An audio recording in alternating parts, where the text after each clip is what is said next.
இறை ஆசிரியர் பயிற்சியில இன்னைக்கு நம்ம ஒரு மிக முக்கியமான ஒரு தியானத்தை பற்றி சிந்திக்க இருக்கிறோம். இறை ஆசிரியர்கள் மட்டுமல்ல, ஒவ்வொரு மனிதரும்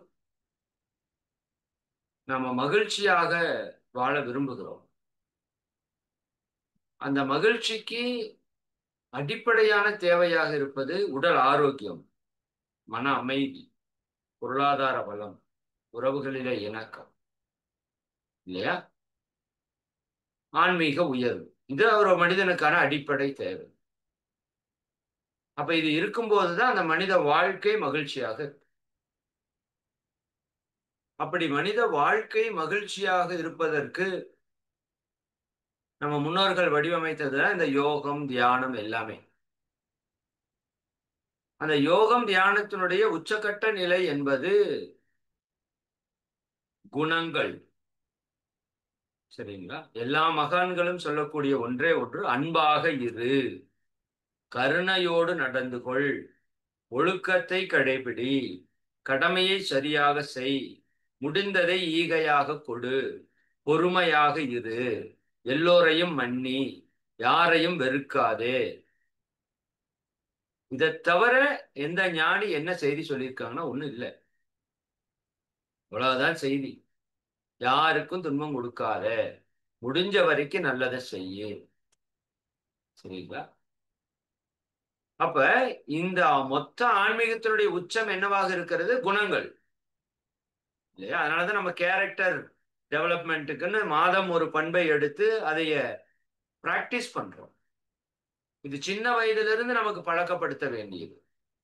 மாரல் வேல்யூஸ் அப்படின்னு ஒரு கல்வி நமக்கு இருந்தது, இன்னைக்கு இல்ல. அது பல நாடுகள்ல அதுக்கு முக்கியத்துவம் கொடுக்கப்படுது. சரிங்களா? மாரல் வேல்யூ இல்லாம நீங்க என்னதான் படிச்சாலும் நோ யூஸ். கல்வியினுடைய உச்சமே என்னன்னா கேரக்டர், குணங்கள்.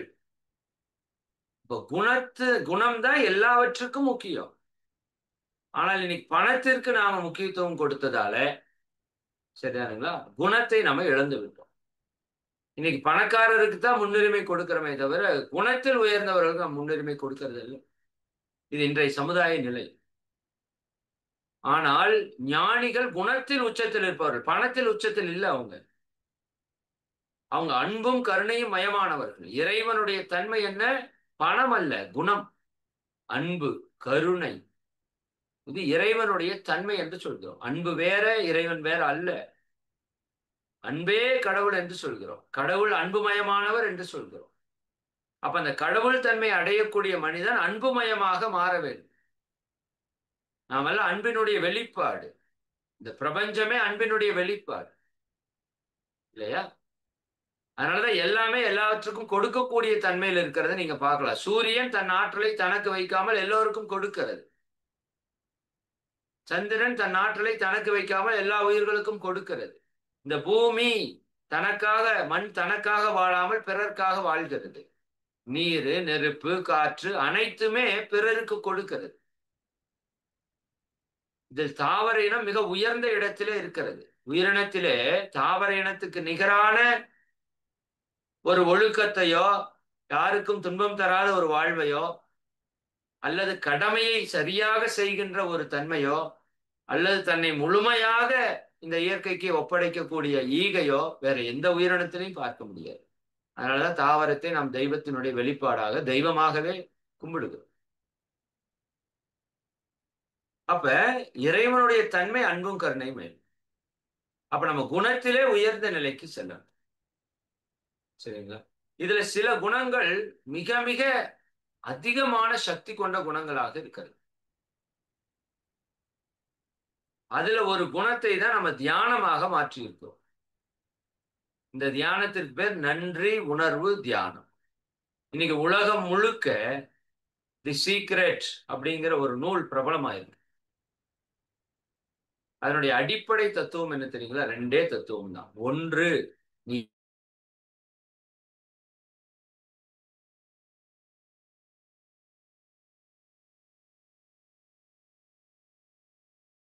இரண்டாவது, இந்த பிரபஞ்சம் உனக்கு அபரிமிதமான நன்மையை செய்து கொண்டிருக்கிறது. அபரிமிதமான நன்மையை செய்து கொண்டிருக்கிறது. அந்த நன்மைக்கெல்லாம் நீ நன்றியுடையவனாக இருந்தால் உன் வாழ்க்கையில் அனைத்தும் உனக்கு வந்து சேரும். அவ்வளவுதான். அதனால அந்த நன்றி உணர்வை பற்றி நிறைய நீங்க யூடியூப்ல பார்க்கலாம். பிரபஞ்ச ரகசியம், பிரபஞ்ச ரகசியம், பிரபஞ்ச ரகசியம்னு. இது இன்னைக்கு நேத்து வந்ததல்ல. பல ஆயிரம் ஆண்டுகளுக்கு முன்னாடி இறை வழிபாடு எப்படி தொடங்குச்சு தெரியுங்களா? நன்றி உணர்வுனுடைய வெளிப்பாடு தான் இறை வழிபாடா மாறிச்சு. அதாவது ஒரு மனிதன் வாழ்ந்து வந்தான், அவனுக்கு உணவு கிடைத்தது, சரி, அவன் சிந்தனை அறிவு பெருகிய போது இந்த உணவு எங்கிருந்து வந்தது என்று பார்த்தா, இந்த பூமியிலிருந்து தானே மரங்கள் வருது, காய்கறிகள் வருது, எனக்கு சாப்பாடு கிடைக்குது. சரிதானா? அப்ப இந்த பூமியை நான் வணங்குறேன்னு சொல்லி வணங்கினான் பாருங்க, அதுதான் முதல் வழிபாடு. நன்றி உணர்வு. இந்த பூமிக்கு நான் நன்றி செலுத்துறேன், அதான் பூமியை தொட்டு வணங்குறது. இது அப்ப வழிபாடுன்னு இல்ல, நன்றி உணர்வு. இந்த பூமி என்னை தூக்கி காப்பாத்திட்டு இருக்கு, எனக்கு தேவையான சாப்பாடெல்லாம் போடுது. சரியான என் தேவைகளை நிறைவேற்றுற பூமியை நான் வணங்குறேன். அந்த தேவைகளை நிறைவேற்ற மரத்தை நான் வணங்குகிறேன். ஆக்சிஜனை கொடுத்து உயிரை காப்பாத்திட்டு இருக்கா இல்லையா? யோசித்து பாருங்க. அது பிற்காலத்துலதான் தெரிஞ்சது. பட் முதல்ல சோத்தை கொடுத்து பழத்தை கொடுத்து என்னை காப்பாத்துகிற இந்த மரத்தைக்கு நான் நன்றி சொல்லுகிறேன். நன்றி அப்படிங்கிற விஷயம். நிலம்தான் என்னை தாங்கி என் தேவையை பூர்த்தி செய்து கொண்டிருக்கிறது, அதற்கு நன்றி. இன்னும் ஒரு படி மேல போகும்போது நீரினுடைய முக்கியத்துவத்தை மனிதன் உணர்ந்து கொண்டார். அப்ப அந்த நீரு இல்லை அப்படின்னா நீ விவசாயம் பண்ண முடியாது, உணவை உற்பத்தி செய்ய முடியாது, உயிர்கள் வாழ முடியாது அப்படிங்கிறத புரிஞ்சுக்கிட்டாங்க. அப்ப நீரை வழிபடுறக்க ஆரம்பிச்சான். ஏன்னா நம்ம உடம்புல 72 பங்கு தண்ணி. தண்ணி இல்லாதவன் தான் தண்ணீரினுடைய முக்கியத்துவம் தெரியும், அதை வணங்குவான். நீங்க ஒரு 2 நாள் தண்ணி குடிக்காம இருந்து பாருங்க, கடவுள் என்று நீங்கள் எதையும் பார்க்க மாட்டீர்கள், தண்ணியை பார்ப்பீர்கள். கடவுள் நேரடியாக வந்து உங்களை காப்பாற்ற மாட்டாரு, தண்ணீராக வந்து காப்பாற்றுவார், நிலமாக வந்து காப்பாற்றுவார், மரமாக வந்து காப்பாற்றுவார். எல்லாமே இருக்கிறது அவர்தான். அப்ப அந்த நீரை வணங்குறதுக்கு ஆரம்பிச்சான். இன்னும் கொஞ்சம் சிந்தனை உயர்ந்த போது சூரிய ஒளியிலிருந்து வரக்கூடிய அந்த சக்தி தான் இந்த தாவர இனங்கள் மலர்ச்சி பெறுவதற்கு காரணம். அது இல்லைன்னா மழையே பொழியாது, அது இல்லாட்டி நீர் கிடையாது, அது இல்லாட்டி விவசாயம் கிடையாது, அது இல்லாட்டி நம்ம உடம்புல வெப்பம் இல்லை. இந்த சூரியனுடைய ஆற்றலால் தான் நம்ம வாழ்ந்துட்டு இருக்கிறோம், இல்லாட்டி நம்ம விரைச்சிருவோம் அப்படின்னு அந்த சூரியனுடைய மேன்மை, வெப்பத்தினுடைய மேன்மை உணர்ந்த போது சூரியனை வழிபட்டான். இந்த விலங்குகளில் இருந்து வந்த துன்பத்தை போக்குவதற்கு அந்த நெருப்பு தான் அவனுக்கு பயன்பட்டது. இந்த நெருப்பை பார்த்தபோது கொடிய விலங்குகள் ஓடியது. அப்போ விலங்குகளிலிருந்து என்னை காப்பாற்றிய நெருப்பிற்கு நன்றி என்று சொன்னதுதான் இறை வழிபாடு. அதற்கும் ஒரு பல நாட்களுக்கு அப்புறம் சிந்தனை செய்த போது மூச்சுக்காற்று நிற்பதுதான் மரணம் என்று கண்டுபிடிச்சான். அப்ப மூச்சுதான் எனக்கு உயிரை கொடுத்து கொண்டிருக்கிறது என்று சொன்ன போது காற்றை வணங்கினான். சரிங்களா? அப்ப இதற்கு மூலமா உடம்புக்குள்ள உயிர் என்று இருக்கிறது. அப்ப அதை பத்தி அவன் சிந்தித்த போதுதான் இந்த பிரபஞ்ச பேராற்றலை அவன் வணங்கினான், ஆதிபராசக்தி என்று. இப்படியே அப்படியே அவனுடைய சிந்தனை பெருக பெருக பெருக பெருக சுத்தவெளி வரைக்கும் போயிட்டான். அப்பதான் சிவத்தை வழிபடுறான். அப்ப இது இத்தனைக்கும் மூலமா இருக்கிறது யாருப்பா அப்படின்னு பார்த்தா இறைவன். அப்ப இறைவனை வணங்குறான். அப்ப இறை வழிபாடு என்பது நன்றி உணர்வின் மூலமாக வந்த ஒரு செயல். அதனால மகிழ்ச்சி சொல்லுவாங்க, ஒரு மனிதன் ஞானம் பெறுவதற்கு 2 விஷயம் தேவை. கர்ம யோக வாழ்க்கை நெறியில 2 பங்கு. 1 நன்றி உணர்வு, 2 விளைவறிந்த விழிப்பு நிலை, கான்ஸ்டன்ட் அவேர்னஸ். எப்பொழுதும் விழிப்பாக இருக்கக்கூடிய நிலை. நான் யார், நான் எங்கிருந்து வந்தேன், எதுக்காக வந்தேன், என்ன பண்ணேன், என்ன பண்ணக்கூடாது, இவ்வளவுதான். இந்த 5 கேள்வி. நான் யார், நான் இறைவன். எங்கிருந்து வந்த இறைவன் இருந்து, எங்க போகணும் இறைவன்ட்ட, என்ன செய்யணும் பிறருக்கு நன்மை செய்யணும், என்ன செய்யக்கூடாது யாருக்கும் துன்பம் கொடுக்கூடாது, அவ்வளவுதான், வேலை முடிஞ்சது. இந்த 5க்கு மேல ஒண்ணும் இல்லை. இந்த 5ஐயும் மறக்காம இருக்கணும், அதுதான் விளைவறிந்த வெடிக்கணும். ஒருத்தர் என்கிட்ட வந்து அணுகிறாரு, ஒரு பேச்ச சொல்றாரு அப்படின்னா என்னுடைய எண்ணமோ சொல்லோ செயலோ எனக்கோ அவருக்கோ துன்பம் கொடுக்காத மாதிரி வந்துருச்சுன்னா நான் விழிப்போட இருக்கேன்னு அர்த்தம். இல்ல உணர்ச்சி வயப்பட்டு மாறிட்டேன்னா வெளிப்பு போயிடுச்சு. சரிங்களா? இரண்டாவது நன்றி உணர்வோடு இருக்கணும். நமக்கு கொஞ்சமாவது நன்றி உணர்வு வேண்டும். அதான் சொன்னார் வள்ளுவர், என் நன்றி ஒன்றாருக்கும் உய்வுண்டாம் உய்வில்லை செய் நன்றி ஒன்ற மகத்து. இறை சாதனை மார்க்கத்தினுடைய வெற்றியில மிகப்பெரிய பங்கு நன்றி உணர்வு தியானத்திற்கு இருக்கிறது. அது நீங்க தியானம் செய்யும் போது உங்களுக்கு புரியும். இந்த நன்றி உணர்வை நம்ம தியானமாக மாற்றினோம். நன்றி உணர்வையே தியானமாக மாற்றணும். இன்னும் மன்னிப்பை நாம தியானமாக மாற்ற வேண்டும். சரிங்களா? மன்னிப்பு கேட்டலை நம்ம தியானமாக மாற்ற வேண்டும். இன்னும் பொறுமையை நம்ம தியானமாக மாற்ற வேண்டும். சரிங்களா? நிறை மனதை நாம தியானமாக மாற்ற வேண்டும். இதெல்லாம் நம்ம செய்ய வேண்டிய பணிகள் இருக்கிறது. குணங்களை தியானமாக மாற்ற. இந்த நன்றி உணர்வு தவம் நான் கிரியேட் பண்ணாலும் இதற்கு மூலம் மகரிஷி கொடுத்ததுதான். மகரிஷி இறைநிலை தவம் என்று ஒரு தவத்தை எடுத்திருப்பாரு. உங்க எல்லாருக்குமே தெரியும். இறைநிலை தவம். அதாவது எல்லாம் வல்ல இறையாற்றல் எப்படி மனிதனாக மலர்ச்சி பெற்றது என்ற சரித்திரத்தை, பிரம்ம ஞானத்தை ஒரு தவத்தின் மூலமாக மகரிஷி நமக்கு சொன்னாங்க. இறைநிலைதான் தன்னையே இறுக்கி இறை துகளாகியது. இறை துகள்கள் தான் பிரபஞ்சம் முழுக்க காந்த ஆற்றலாக இருக்கிறது. இறை துகள்களை சூழ்ந்து அழுத்தி அந்த இறைநிலை விண்ணாக மாற்றியது. விண்ணை சூழ்ந்து அழுத்தி காற்று, நெருப்பு, நீரு, நிலம் என்று பஞ்சபூதங்களானது. பஞ்சபூதங்கள் ஒன்று சேர்ந்த போது அண்ட சராசரங்கள், கோள்கள், நட்சத்திரங்களாக மலர்ச்சி பெற்றது. அந்த அண்ட சராசர கோள்களிலே பஞ்சபூதங்கள் சரியான விகிதாச்சாரத்தில் சேர்ந்த போது, அங்கு பஞ்சபூதங்களும் ஒன்றாக சரியான விகிதாச்சாரத்தில் இணைந்த போது அங்கு ஓரறிவு தாவரம் உருவானது. இறைநிலையே தாவரமானது. இறைநிலையே புழு, பூச்சி, ஊர்வன விலங்குகளாகி மனிதனாகி இன்று அனைத்துமாக மலர்ச்சி பெற்றிருப்பது இறைவன் தான். அப்ப நான் யார் என்று கேட்டால் நானே இறைவன். அப்ப உன்னை சுற்றி இருக்கிற எல்லாம் எல்லாம் இறைவன் தான். எல்லாம் இறைவன் தான். எல்லா உயிர்களும் இறைவன் தான். அப்ப இறைவனை தவிர வேறு ஒன்றும் இங்கு இல்லை. அப்ப ஒருத்தர் துன்பப்பட்டார்னா யாரு துன்பப்படுறாங்க? இறைவனே துன்பப்படுகிறான். அப்ப அந்த துன்பத்தை போக்குவதற்கு என்னால் முடிந்த உதவி செய்யணும். அப்ப எல்லாருமே இறைவனா இருக்கும்போது எந்த இறைவனுக்கும் துன்பம் கொடுக்காமல் வாழணும். இவ்வளவுதாங்க வாழ்க்கை. இப்படி வாழும்போது நம்ம முக்தியை நோக்கி செல்கிறோம் என்று அர்த்தம். பிறருக்கு துன்பம் கொடுத்து வாழக்கூடிய வாழ்க்கை இறைவனை விட்டு விலகி செல்கிறோம் என்று அர்த்தம். அப்ப இதுதான் அந்த தவத்தினுடைய சாரம். இப்ப நான் என்ன பண்ணேன்? இப்ப நம்ம நன்றி சொல்லணும். யாருக்கெல்லாம் நன்றி சொல்றது அப்படின்னு யோசிச்சேன். சரி, ஃபர்ஸ்ட் இறைவனுக்கு நன்றி சொல்லணும். அப்ப நன்றி உணர்வு தவத்துல நீங்க என்ன பண்றீங்க? அந்த இறைநிலையை நினைப்பீங்க. எடுத்தோடனே சுத்த வெளியை தான் நன்றி. இறைநிலை தவமே தாங்க, வேற ஒண்ணும் இல்லை. இறைநிலை தவத்தை கொஞ்சம் சேஞ்ச் பண்ணிருக்கோம், அவ்வளவுதான். சுத்த வெளியை டைரக்டா நினைக்கிறோம். சுத்த வெளியை நினைச்சு நன்றியுணர்வோட வணங்குறோம். இதுதானே எல்லா மதத்தையும் நமக்கு கொடுத்துருக்கு. சரி, அதுதானே எல்லாத்தையும் காப்பாத்திட்டு இருக்கு.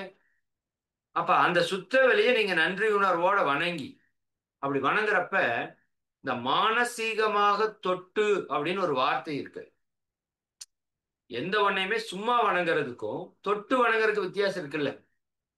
ஒரு தண்ணிய நான் கண்ணை மூடிட்டு வணங்குறேன் அப்படிங்கிறதுக்கும் அந்த தண்ணியை தொட்டு வணங்குறதுக்கும் அதனோட தன்மை நமக்குள்ள வர்றதுக்கு வித்தியாசம் இருக்கு. அப்ப நீங்க என்ன பண்ணணும்? மானசீகமாக அந்த சுத்த வெளியை தொட்டு, சரிங்களா, அதை நன்றியுணர்வோட வணங்குனீங்க அப்படின்னா அது கூடயே என்ன பண்றோம்? வாழ்க வளமுடன் என்ற வாழ்த்தையும் சொல்றோம். ஒன்று நன்றி உணர்வோட வணங்குறோம், அதுக்கு நன்றி செலுத்துறோம். இன்னொன்னு வாழ்க வளமுடன் என்ற வாழ்த்தையும் சொல்லும் போது நம்மிடம் இருக்கின்ற வாழ்த்து அலை என்ன ஆகும்? தத்துவம் உங்களுக்கு தெரியுமில்ல? அலை தத்துவம். வாழ்த்து அலை நம்மிடமிருந்து கிளம்பி அந்த சுத்த வெளியிலே சென்று மோதி அதிலிருந்து சிதறி பிரதிபலித்து அதற்குள் ஊடுருவி சென்று அதனுடைய தன்மைகளை எல்லாம் எடுத்துக்கொண்டு எங்கிட்ட வரும். எனக்கும் இறைநிலைக்கும் இடையே ஓடிக்கொண்டே இருக்கும் ஊடாடுதல். சரிங்க, இது நிகழ்வு. அப்ப இறைவனுடைய தன்மை என்னுடைய தன்மையாக மாறும். புரிஞ்சுதுங்களா? இது இவ்வளவு நுட்பம் இருக்கு அதுக்குள்ள. இந்த வாழ்க வளமுடன் வாழ்த்தல். சரி, அப்ப இறைநிலையை நினைந்து நன்றி உணர்வோட வணங்குறோம். சரிங்களா?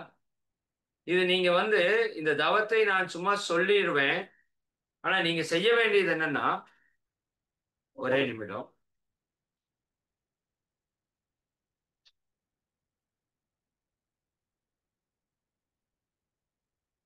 டெய்லியும் ஒவ்வொரு விஷயத்தை எடுத்து நீங்க சிந்திக்கணும். அதுதான் ரொம்ப முக்கியம். இப்ப இறைநிலை நான் சொல்லிட்டேன். இறைநிலை நன்றியுணர்வோட வணங்கு. நீங்க ஏன் வணங்கணும்னு எழுதணும். இறைநிலையால் நான் பெற்ற நன்மைகள் என்ன என்பதை நீங்கள் எழுதணும். சரிங்களா? அப்படி எழுதும் போதுதான் உங்களுக்கு என்ன கிடைக்கும்? உங்களுக்கு என்ன கிடைக்கும்? அந்த இறைநிலையினுடைய பெருமை, அந்த இறைநிலையினுடைய மதிப்பு, அந்த இறைநிலையினுடைய உயர்வு, இந்த பஞ்சபூத நவர்தவத்துல மகிழ்ச்சி சொல்லுவாங்க. சரியா? நெருப்பின் பெருமையும் மதிப்பையும் மன விரிவு கொண்டு மதித்து உணர்ந்து போற்றுகின்றேன். இந்த ஒரு வரிக்கு எத்தனை விளக்கம் இருக்கு தெரியுமா? நெருப்பினுடைய பெருமையையும் மதிப்பையும் மன விரிவு கொண்டு மதித்து உணர்ந்து போற்றுகின்றேன் அப்படின்னா என்ன அர்த்தம்? அந்த நெருப்பினுடைய பெருமை என்னன்னு உங்களுக்கு தெரியணும். சும்மா தெரியாது. நாம் அதை பற்றி ஆழமா சிந்திக்கணும். இப்ப இறைநிலையினுடைய பெருமை என்ன? இறைநிலை இல்லாட்டி ஒண்ணுமே இல்லை. அதுதான் அனைத்துமாக ஆகி இருக்கிறது. இப்ப நான் பயன்படுத்துற அத்தனை பொருளும் இறையினுடைய வெளிப்பாடுதான். அதை தவிர வேற ஒன்றும் இல்லை. எனக்கு இத்தனை உடலை கொடுத்து, உயிரை கொடுத்து, அறிவை கொடுத்து, எல்லாத்தையும் கொடுத்தது இறைநிலை தான். அப்ப அதுக்கு எவ்வளவு நன்றி உணர்வை நம்ம வெளிப்படுத்தணும். இப்ப இறையாற்றல் எனக்கு அறிவை கொடுக்கலைன்னா என்ன ஆகும்? எனக்கு கண்ணை கொடுத்தது அதுதான், காதை கொடுத்தது அதுதான், பேச்சை கொடுத்தது அதுதான், மூச்சை கொடுத்தது அதுதான், உயிரை கொடுத்தது அதுதான். அப்ப அதுக்கு நன்றி உணர்வோடு இருக்கணுமா இல்லையா? இப்படி அதனுடைய முக்கியத்துவம் தெரிஞ்சாதான் நன்றி உணர்வு வரும். தேங்க்ஸ் சொல்றதல்ல நன்றி உணர்வு. நிறைய பேர் அப்படி நினைச்சுக்கிறாங்க. ஏதோ ஒரு பணம் கொடுக்குறாரு அப்படின்னா உங்களுக்கு தேங்க்ஸ் அப்படின்னு சொல்றது நன்றி. நன்றி அதுக்கு பேர் நன்றி உணர்வு அல்ல. சரியாங்களா? இப்ப அது கிடைக்கலைன்னா நீங்க ஒரு கஷ்டப்படுவீங்கல்ல. புரியுதுங்களா? அப்ப ஒருத்தர் போய் ஒரு பணம் கேட்கறீங்க. உங்க அம்மா ஆஸ்பத்திரியில் இருக்காங்கன்னு வச்சுக்கோங்களேன். இல்லாட்டி யாரோ ஒருத்தர் ஆஸ்பத்திரியில் இருக்காங்க, அவசரத்துக்கு எமர்ஜென்சிக்கு ஒருத்தர் போய் பணம் கேட்கறீங்க. பல பேர்கிட்ட கேட்கறீங்க, யாருமே கொடுக்கல. சரிங்களா? அவங்க உயிர் போற தருவாயில் இருக்கிறாங்க. ஒரு 1,00,000 ரூபாய் இருந்தா அவங்களை புழைக்க வச்சிடலான்னு இருக்குதுன்னு வச்சுக்கோங்க. இப்ப நீங்க என்ன பண்ணணும்? இப்ப பல பேர்கிட்ட கேட்டு கிடைக்கல. இப்போ ஒருத்தர் கடைசியா போய் கையெடுத்து கும்பிட்டு கேட்கறீங்க, இந்த மாதிரி கொடுங்க, எப்படியாவது திருப்பி கொடுத்துருவோம் அப்படின்னு. அப்போ உங்களுக்கு உடனே 1,00,000 ரூபாய் எடுத்து கையில கொடுத்தா உங்களுக்கு எப்படி இருக்கும்? எப்படி இருக்கும்? சரிங்களா? அவர் கொடுக்கலைன்னா இந்த உயிரே போயிருக்கும். அப்படிங்கிற சூழல்ல இருந்தா அவர் மேல ஒரு உணர்வு வரும் பாருங்க. நன்றி உணர்வு. நீங்க கடவுள் மாதிரி அப்படின்னு சொல்றீங்கல்ல. கடவுள் மாதிரி இல்ல, கடவுளேதான் அந்த உருவத்திலிருந்து உதவி இருக்கிறார். இப்ப அவர் கொடுக்கலைன்னா எவ்வளவு கஷ்டம். உயிரே போயிரு, திரும்ப கொண்டு வர முடியாது. உயிர் போயிடுச்சுன்னா குடும்பத்துல எத்தனை சங்கடங்கள், சிரமங்கள், கஷ்டங்கள். சரிங்களா?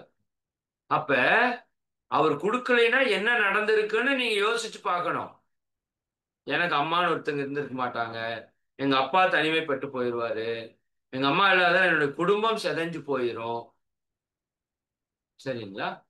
அவங்களோட இழப்பு அவ்வளவு சீக்கிரம் ஈடுகட்ட முடியாது.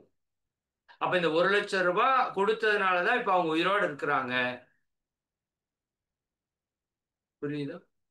அப்படி நம்ம உணரும் போது இந்த 1,00,000 ரூபாய் கொடுத்தவர் மேல வரும் பாருங்க ஒரு நன்றி உணர்வு. சாகர வரைக்கும் அதை மறக்க மாட்டோம். அது உணர்வு பூர்வமா மாறி போய் வரும். அந்த உணர்வு வரணும் நமக்கு. நன்றி சொல்றதல்ல நன்றி உணர்வு. அதை நீங்க தப்பா புரிஞ்சுக்காதீங்க. சும்மா தேங்க்ஸுங்கன்னு சொல்றதல்ல நன்றி உணர்வு. உள்ள அடி ஆழத்திலிருந்து உணர்விலிருந்து வெளிப்படணும். அதுக்கு சிந்தனை செய்தால்தான் முடியும். அப்ப இறைநிலையை நம்ம நன்றி உணர்வோட வாழ்த்துறோம். அப்புறம் இறை துகள்கள், பிரபஞ்சம் முழுக்க இருக்கிற அந்த காந்த துகள்களை நினைந்து நன்றியுணர்வோட வணங்கி வாழ்த்துறோம். அந்த காந்தம் தான் எல்லாமாயி எனக்குள்ள காந்தமாவும் இருந்து எனக்குள்ள எல்லா செயலையும் செஞ்சுட்டு இருக்குது. இந்த காந்தம் இல்லாட்டி நமக்கு எனர்ஜி இல்லை. அடுத்தது விண்ணு. விண்ணை நன்றியுணர்வோட வணங்குறீங்க. விண்ணுதான் என் உடம்புல உயிரா இயங்கி ஓடிக்கொண்டு இருக்கிறது. இன்னும் பிரபஞ்சம் முழுக்க விண்ணுதான் பிரபஞ்ச ஆற்றல் ஆகி எனக்கு சக்தி கொடுத்துட்டு இருக்குது. அப்ப உயிரினுடைய முக்கியத்துவத்தை எல்லாம் நீங்க சிந்திச்சு பார்க்கணும். வெளியில விண்ணினுடைய முக்கியத்துவத்தை எல்லாம் சிந்திச்சு பார்க்கணும். விண்ணனுடைய மதிப்பையும் பெருமையும் மனவிரிந்து கொண்டு மதித்து போற்றுகிறேன்னு சொல்றீங்க. அதுக்கான விளக்கத்தை நீங்க எழுதணும். ஒரே நாள்ல எல்லாத்தையும் எழுத வேண்டாம். ஃபர்ஸ்ட் இறைநிலை உங்களுக்கு என்ன நல்லது செய்யணும் ஒரு நாள் எழுது. அதுக்கு நன்றி உணர்வோடு இருக்கு. ரெண்டாவது இறை துகள்கள், காந்த துகள்கள், இந்த பிரபஞ்சம் முழுக்க இருக்கிற காந்த துகள்கள் நமக்கு என்னென்னவெல்லாம் ஹெல்ப் பண்ணுதுன்னு பாருங்க. சிந்திங்க, யோசி. விண்ணு எந்த விதத்துல எல்லாம் உங்களுக்கு பயன்படுது, காற்று எந்த விதத்துல எல்லாம் பயன்படுது, நெருப்பு, நீர், நிலம். அப்ப பஞ்சபூதங்களையும் ஒவ்வொன்னா நினைச்சு நன்றி உணர்வோட வணங்கி வாழ்க வளமுடன் வாழ்த்து. அப்ப பஞ்சபூதங்கள் ஒவ்வொன்றிலிருந்தும் நம்ம நன்றி உணர்வோட வணங்குறோம். அதுக்கப்புறம் அதுல இருந்து அந்த வாழ்த்து அலைகளை நம்ம அனுப்பிச்சு அந்த சக்தியை பெற்றுக்கொள்கிறோம். இது பஞ்சபூத நவரு தவத்துக்கு ஒப்பான ஒரு தவமாகவும் இருக்கும். நன்றி உணர்வு தவம் ஒரு விதத்துல பார்த்தீங்கன்னா, சரிங்களா? எல்லா செல்வங்களையும் பெறுவதற்கான வாய்ப்பு இந்த நன்றி உணர்வு இருக்கு. ஏன்னா நம்ம நன்றி உணர்வு அற்றவர்களாக இருப்பதுதான் இந்த பிரபஞ்சத்தில் இருக்கிற பிரச்சனை. இப்ப மனித குலத்தில் இருக்கிற பிரச்சனை என்னன்னா, இத்தனைய கொடுத்த இயற்கைய, இத்தனைய கொடுத்த பிரபஞ்சத்தை, இத்தனைய கொடுத்த இறைநிலைய நாம இன்னும் நன்றி செலுத்தாம இருக்கிறோம். மேலும் அதன் மேல நிறைய கம்ப்ளைண்ட்ஸா எடுக்கிறோம். என் வாழ்க்கை சரியில்லை, எனக்கு இது இல்லை, எனக்கு அது இல்லை, சரிங்களா? அப்படி நிறைய புலம்பல்களை அனுப்புறோம். இது நன்றி உணர்வுக்கு எதிரான ஒரு செயல். ஒரு தாய் தன் குழந்தையை பார்த்து கொள்வதை விட பல்லாயிரம் மடங்கு இந்த இறையாற்றல் நம்மை பார்த்து கொண்டிருக்கிறது. நான் அடிக்கடி சொல்லுவேன், இன்னைக்கு 2025 இந்த தேதியிலே நாம் எல்லாரும் சுவாசிப்பதற்காக பல லட்சம் பல கோடி ஆண்டுகளுக்கு முன்பாக தாவர இனத்தை இறைவன் உற்பத்தி பண்ணிட்டான். இன்னைக்கு நமக்கு ஒரு விவசாயம் பண்ற தண்ணி வேணுங்கிறதுக்காக பல கோடி ஆண்டுகளுக்கு முன்னாடி சூரியனை கொடுத்து சூரியன்ல இருந்து நீரை ஆவியாக்கி மேகமாக்கி மழையாக பெய்ய வச்சிருக்கிறான். நாம வாழ்றதுக்காக பூமி பல கோடி ஆண்டுகளுக்கு முன்னாடி உருவாக்கப்பட்டு விட்டது. நான் வண்டி ஓட்டுறதுக்காக பெட்ரோல் பல்லாயிரம் ஆண்டுகளுக்கு முன்னாடி உருவாக்கப்பட்டு விட்டது. நான் சாப்பிடுவதற்காக இந்த மரங்கள் பல லட்சம் ஆண்டுகளுக்கு முன்னாடி உருவாக்கப்பட்டு விட்டது. சொல்லுங்க, ஏதாவது மாற்றுக்கருத்து உங்களால் சொல்ல முடியுமா? இப்ப நான் இன்னைக்கு நீங்க எதை வச்சு உயிர் வாழ்வீங்க? வீடு இருந்தா உயிர் வாழ்வீங்களா? நகை நட்டு இருந்தா உயிர் வாழ்வீங்களா? பதவி வந்தா உயிர் வாழ்வீங்களா? படிப்பு வந்தா உயிர் வாழ்வீங்களா? சோறு வேண்டும், சுவாசிக்க காற்று வேண்டும், குடிக்க தண்ணி வேண்டும். இதுதான் வேண்டும். இதுதான் வாழ்க்கைக்கு வேண்டும். புரியுதா இல்லைங்களா? அப்ப அது இயற்கை கொடுக்கிறது. அப்ப அதுக்கு எவ்வளவு நம்ம நன்றி உணர்வோடு இருக்கணும். இன்னைக்கு காசு பணத்திற்கு கொடுக்கிற முக்கியத்துவம் இயற்கைக்கு நம்ம கொடுக்கறது இல்லை, இறைவனுக்கு கொடுக்கறது இல்லை. உண்மைதான், சரிங்களா? அப்ப ஒவ்வொன்றையும் நினைந்து நன்றி உணர்வோட வணங்கி அதனோட வாழ்த்துக்களை பெறுகிறோம். அப்ப நிலத்தை பற்றி நீங்க ஒரு நாள் எழுதணும். நிலத்தினால் நீங்க என்னென்னவெல்லாம் பலனை அடைகிறீர்கள் எழுதி பாருங்க. எழுதி பாருங்க, தெரியும் உங்களுக்கு. இந்த நிலம் தான் உங்களை தாங்கி கொண்டிருக்கிறது, உங்களை தாங்கி பிடிச்சிட்டு இருக்கிறது. நீங்க உண்ணுகின்ற உணவு நிலத்திலிருந்து வருகிறது, உடுத்துகின்ற உடை நிலத்திலிருந்து வருகிறது. நிலத்துல செடியாகி, செடியில பருத்தியாகி, பருத்தில பஞ்சாகி, பஞ்சு நூலாகி, நூலு துணியா வந்து நிக்குது. சரிங்களா? நிலம் இல்லாட்டி மரம் இல்லை, உங்களுக்கு துணி இல்லை. நீங்க வாழ்ற இருப்பிடம் இந்த நிலத்திலிருந்து தான். நீங்க பயன்படுத்துற ஒவ்வொரு பொருட்களும் நிலத்திலிருந்து எடுக்கப்பட்ட கனிமங்கள் தான். யோசித்து பாருங்க, சரிங்களா? நிலம் என்பது பூமா தேவி என்று ஏன் சொன்னாங்க? ஒரு அம்மா குழந்தையை காப்பது போல இந்த பூமி நம்ம அத்தனை உயிர்களையும் காத்து கொண்டிருக்கிறது. நம்ம வாழ்க்கை தேவைகளை எல்லாம் நிறைவு செய்து கொண்டிருக்கிறது. நீரினுடைய பெருமை எடுத்துக்கொள்ளுங்க. நீங்க இதெல்லாம் சிந்திச்சு டெய்லியும் ஒவ்வொன்றை பத்தி எழுதணும். இந்த 30 நாளைக்கு ஒரு 30 டாபிக் எடுத்து, இறைவன் தொடங்கி, காந்தம் தொடங்கி, பஞ்சபூதங்கள், சரிங்களா? அப்புறம் நவகோள்களுக்கு நன்றி சொல்லணும். ஒவ்வொரு கோளிலிருந்து வரக்கூடிய ஆற்றல் உங்களுக்கு எவ்வளவு நன்மை செய்யுதுன்னு பாருங்க. அதை பத்தி விவரங்களை பெருக்குங்க, சரிங்களா? சூரிய ஒளி இல்லாட்டி நம்ம உயிர் வாழவே முடியாது, தெரியுமா உங்களுக்கு? சூரிய ஒளி இல்லாட்டி உயிர் வாழ முடியாது, இறந்து போயிருக்கு.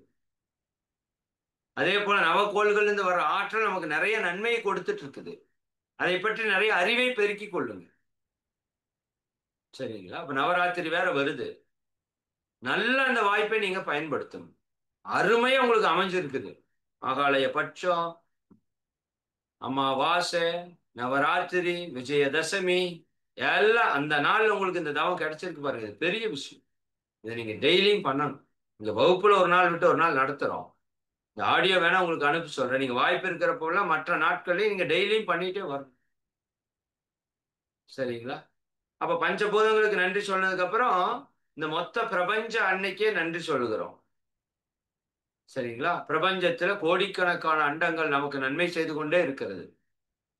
நவகோள்கள் மட்டும் நன்மை செய்யல. இந்த மொத்த பிரபஞ்சமுமே நமக்கு நன்மை செஞ்சுட்டு இருக்கு. நம்ம பிரபஞ்சத்தினுடைய ஒரு அங்கம். நம்ம உடல் செல்கள்ல ஒவ்வொரு செல்லு ஒரு அங்கம் மாதிரி இந்த மொத்த பிரபஞ்சத்துல நாமளும் ஒரு அங்கம், ஒரு சிறு பகுதி, சிறு துகள். இந்த பிரபஞ்சத்தோடு நம்ம இணைந்து இருக்கிறோம், ஒன்றாகத்தான் இருக்கிறோம். யூனிவர்ஸ், ஒற்று, ஒன்று. யுனினா ஒன்று, ஒற்றுமையானது, ஒருமையானது. சரிங்களா? வான்காந்தம் என்றுதான் சொல்றோம். வான்காந்தங்கள் என்று சொல்ல ஒரே காந்தம் தான். சரி, கடல் நீர்கள் அல்ல, கடல் நீர் ஒரே நீர் தான் அந்த கடல் முழுக்க இணைஞ்சிருக்கு. அது போல ஒரே காந்தம் தான்.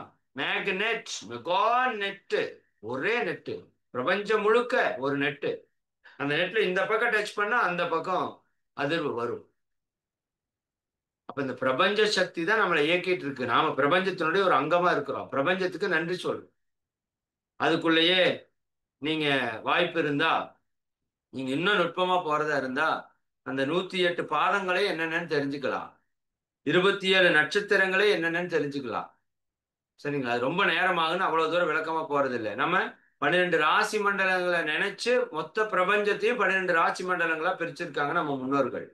அது இன்னும் நுட்பமா பிரிச்சீங்கன்னா நட்சத்திரங்கள் 27, இன்னும் நுட்பமா பிரிச்சீங்கன்னா 108 பாதங்கள்.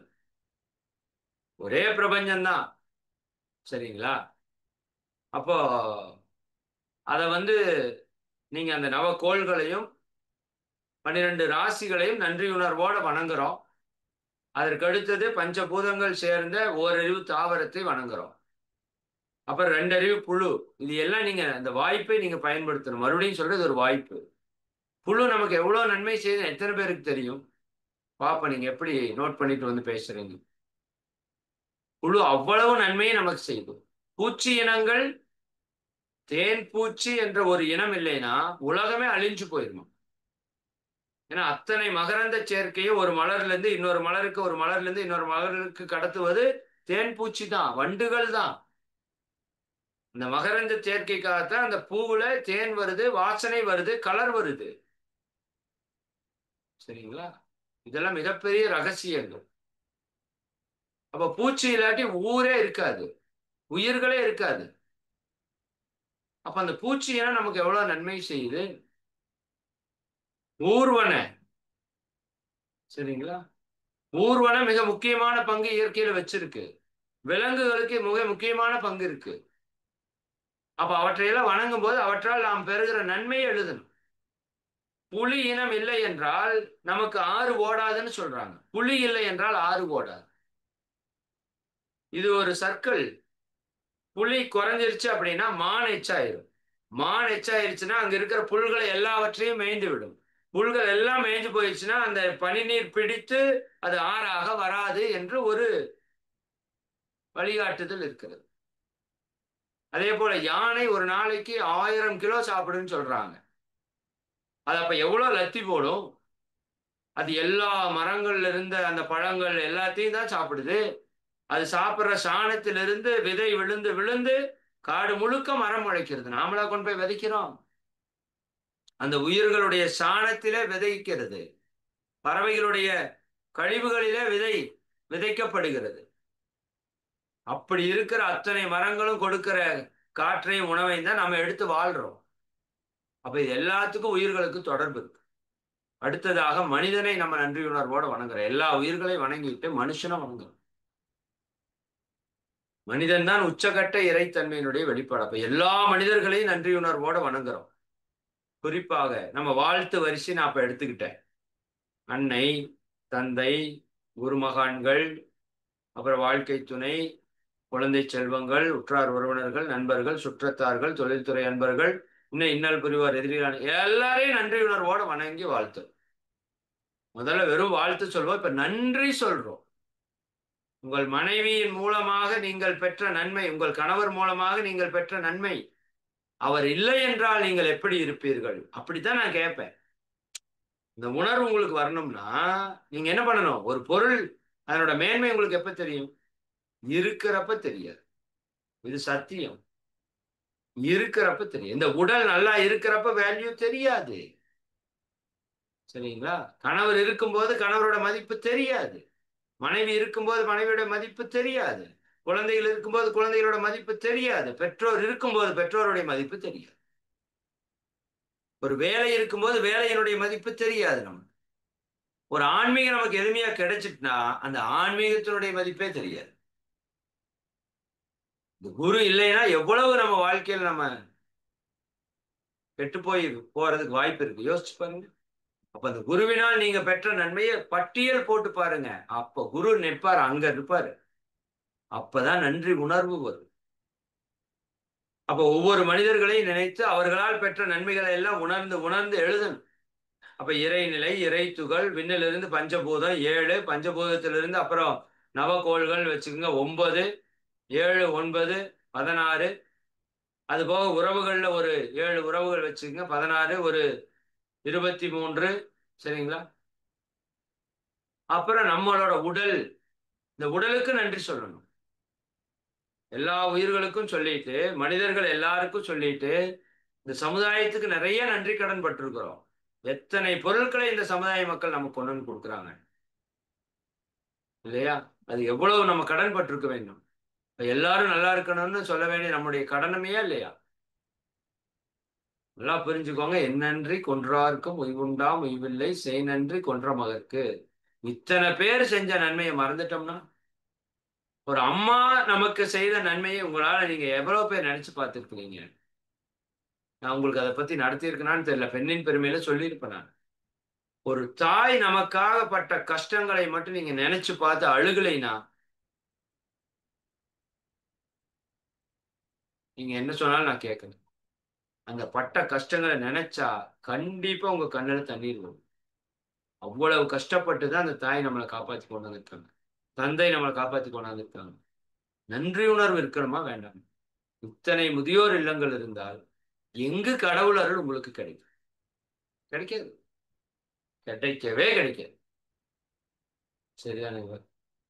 இப்ப இதெல்லாம் நம்ம சிந்திக்கணும். சிந்திக்கிறதுக்கான வாய்ப்பா நீங்க பயன்படுத்து. அப்ப என் அம்மாவுக்கு நன்றி சொல்றப்ப அம்மாவால் நான் பெற்ற நன்மைகள் என்ன? எங்க அம்மா இல்லைன்னா நான் எப்படி இருந்திருப்பேன்? அப்படி யோசிக்கணும். எழுதணும். நீங்க டெய்லி ஒரு 10 பாயிண்டாவது எழுதணும். இறைவனால் நான் பெற்ற நன்மை 10 எழுதுங்க.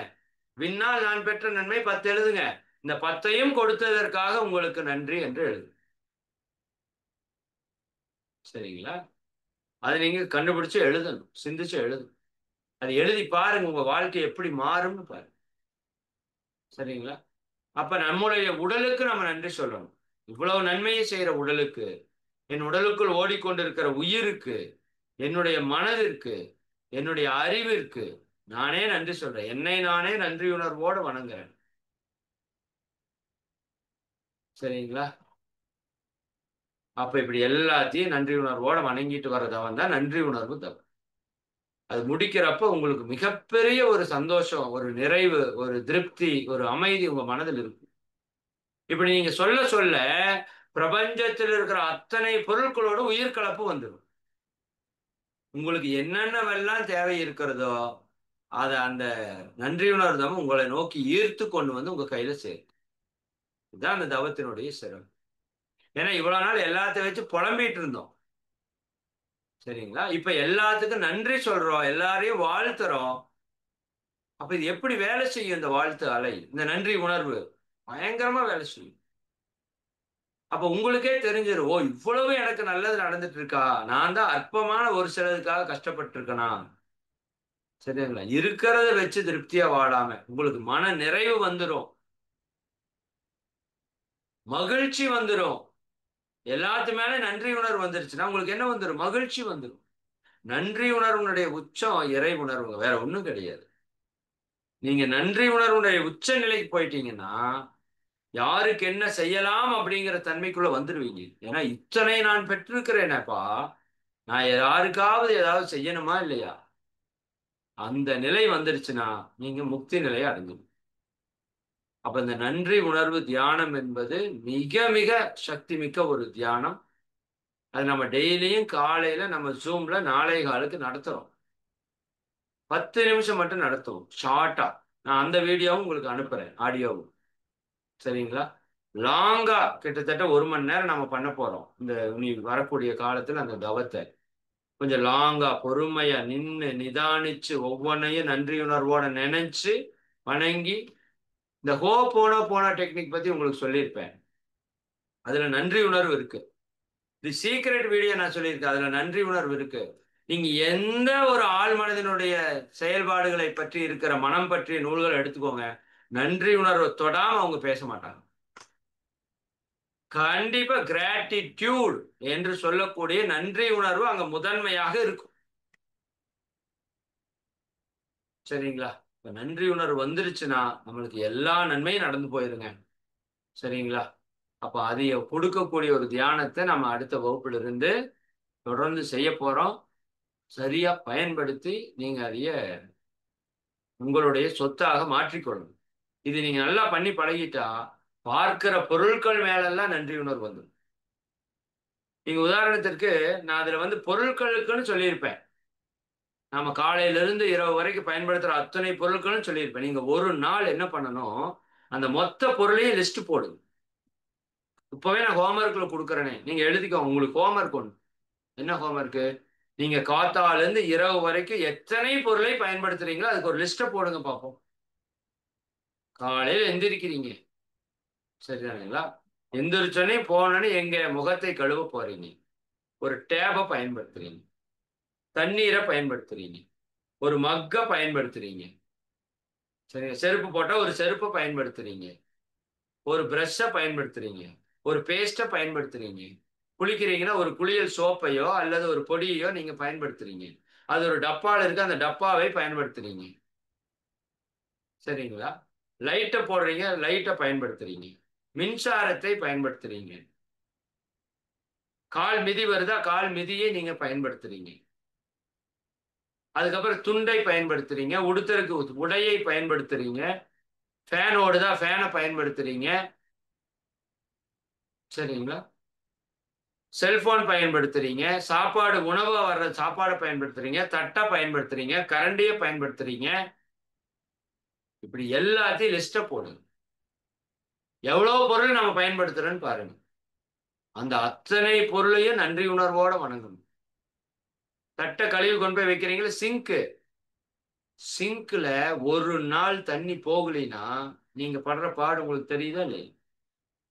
நான் பாடுபட்டிருக்கேன், அதனால சொல்றேன். ஒரு நாள் அந்த சிங்க்ல தண்ணி போகலைன்னா வீடே டிச்சு மாதிரி ஆயிரும். ஆமா, சரிங்களா? அப்படி ஆயிரும். நான் அனுபவிச்சிருக்கிறேன், அதனால சொல்றேன். சிங்க்ல போற ஒரு ஜல்லடை ஒரு பைப்புக்கு என்ன ஒரு மதிப்புன்னு யோசிக்காதீங்க. நான் அடிக்கடி சொல்றது உண்டு. ஒரு நாள் மக் இல்லாமல் குளித்து பாருங்கள், ஒரு நாள் மக் இல்லாமல் குளித்து பாருங்கள். நீங்க எப்ப மக்க பார்த்தாலும் தொட்டு கும்பிட்டுட்டு குளிப்பீங்க. தொட்டு கும்பிட்டு ஒரு நாள் பக்கெட் இல்லாம குளிச்சு பாருங்க, ஒரு நாள் பக்கெட் இல்லாம குளிச்சு பாருங்க. சரி, ஒரு நாள் இருட்டில நடந்து பாருங்க, ஒரு நாள் உங்க வீட்டுல 1 மணி நேரம் இருட்டுல இருந்து பாருங்க, செயல்களை செய்து பாருங்கள். கரண்ட ஏன் கரண்ட் வந்தாலே சாமி கும்பிட்றேன் தெரியுமா? அந்த இருட்டு இல்லாமல் இருந்தப்ப எத்தனை உயிர்கள் போயிருக்குன்னு உங்களுக்கு தெரியாது. கரண்ட் இல்லாம இருந்தப்ப இருட்டுல ஏன் இருளை கண்டா நமக்கு பயம் வருது? பல ஆண்டுகள் நம்ம மின்சாரம் இல்லாமல் இருட்டிலே புகைகளிலே விலங்குகளைப் போல வாழ்ந்தோம். எந்த உயிரினம் வேணாலும் நம்மளை கொன்றும். எப்ப எவன் கொல்லுவான்னு தெரியாது, எந்த உயிர் கொல்லும்னு தெரியாது. அந்த பயம் நமக்குள்ள இருக்கு. அதனால இன்னைக்கு வரைக்கும் இருட்டு மேல நமக்கு பயம். அப்ப கரண்ட்டை கண்டுபிடிச்சு கொடுத்ததுக்கு தாமஸ் ஆல்வா எடிசனுக்கு கோயில் கட்டணுமா வேண்டாம்? சரிங்களா? அது எப்ப வரும்? அந்த துன்பத்தை உணர்ந்தவனுக்கு தான் அது வரும். அப்ப எத்தனை பொருளை நம்ம பயன்படுத்தணும்னு லிஸ்ட் போடுங்க. அந்த பொருள் இல்லாட்டி எவ்வளவு கஷ்டப்படுவீங்கன்னு ஒரு எழுதுங்க. செல்போன் இல்லைன்னா இன்னைக்கு என்ன ஆகும் சொல்லுங்க. இந்த ஞானம் கிடைக்குமா? அப்ப எவ்வளவு செல்போன் நமக்கு நன்மை பண்ணுது எழுதுங்க.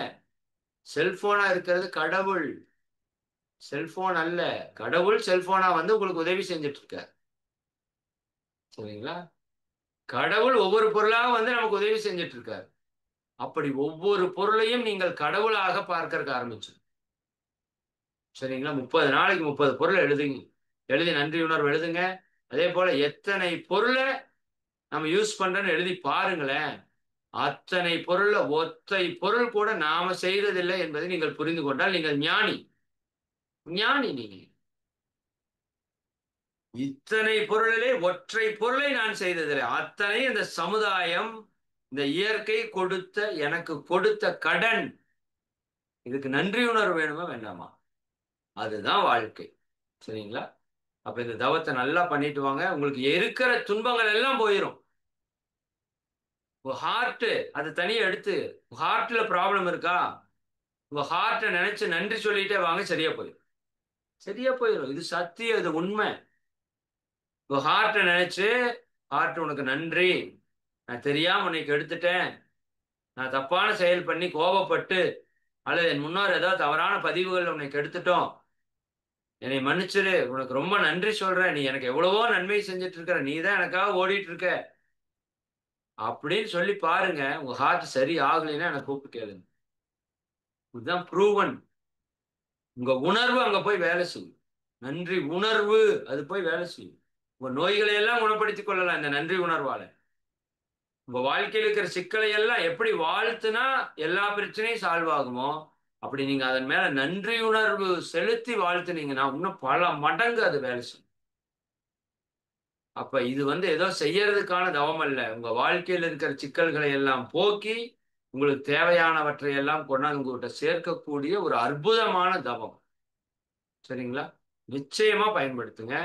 இது உங்களுக்கு தெரிஞ்சவங்க எல்லாருக்கும் இந்த பதிவை அனுப்புங்க.